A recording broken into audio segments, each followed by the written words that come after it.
For example, a number of years ago, a college student came to me. He was a second semester junior, which is usually when they start freaking out. And he said he wanted my help figuring out what to do with his life. His name was Brian. And I said, well, what do you think you're supposed to do? And he said all of his life he'd wanted to be a cardiologist. And he was a pre-med major, getting very good grades, and probably could get into medical school.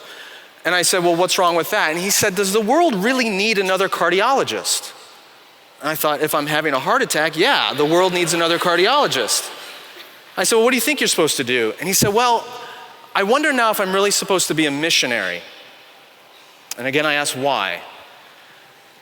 And he said, I really want my life to count. I want to do something that is significant.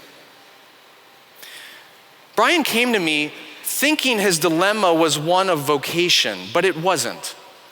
The reason why he was paralyzed by this decision of medicine or missions was because behind it, he was really asking a question about identity.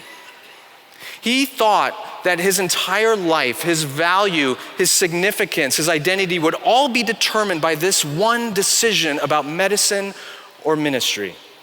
You see, in our culture, we've bought into this narrative that your vocation is your identity, and your identity is a matter of personal choice. Therefore, the choice of vocation determines everything about you. And this shapes us to think that our vocation, our work, is really about us.